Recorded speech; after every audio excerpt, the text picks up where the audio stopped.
আসসালামু আলাইকুম। This is traveller Sohag BD. এই পেজের পক্ষ থেকে, এই ইউটিউব চ্যানেলের পক্ষ থেকে আপনাদেরকে স্বাগত জানাচ্ছি।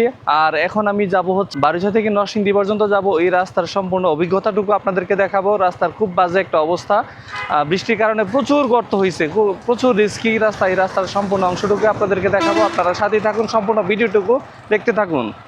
আর এই পেজের মধ্যে যদি আপনারা নতুন হয়ে থাকেন, আর ইউটিউব চ্যানেলে যদি নতুন হয়ে থাকেন, অবশ্যই সাবস্ক্রাইব এবং ফলো করে পাশে থাকবেন।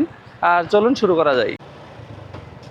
আর আমার আজকের ভ্রমণ শুরু হয়েছে আমাদের যে জঙ্গি শিবপুর বাজারের যে ব্রিজটা, এই ব্রিজের পর থেকে আমি রওনা করলাম, কারণ এর আগের পর্যন্ত একটু জ্যাম ছিল আজকে কাঁচামালের বাজারের কারণে।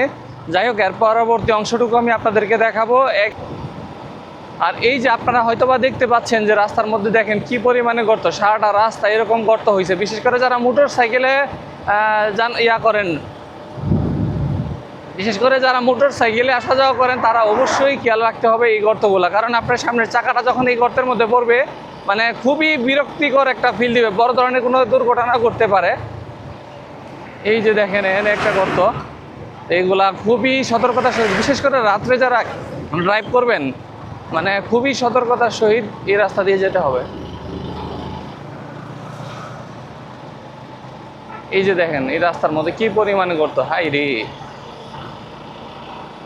এই ছোট গর্তগুলা বড় কোনো বিপদের, এই যে দেখেন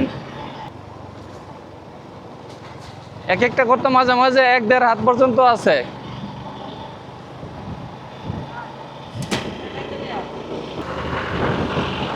হালকা ঝিরিঝিরি বৃষ্টি পড়তেছে। হয়তো আর বেশিক্ষণ আমি রান করতে পারবো না যদি বৃষ্টি থাকে।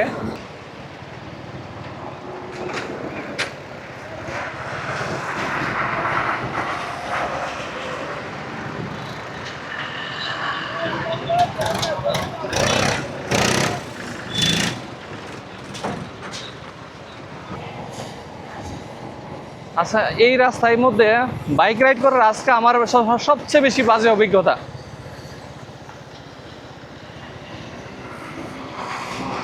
এত জ্যাম, এত ভাঙা। এই যে ভাঙা অংশটুকু যদি না দেখা, এই যে আপনারা দেখেন কি পরিমাণ রাস্তা যে ভাঙচুর হয়েছে। এই যে দেখেন কি পরিমাণ রাস্তাগুলো ভাঙচুর।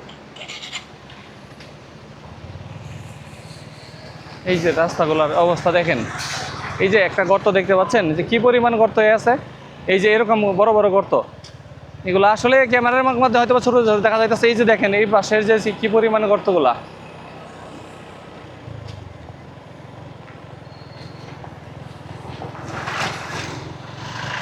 সারাটা রাস্তা এরকম মানে ভেঙে অবস্থা, খুবই খারাপ অবস্থা হয়ে আছে।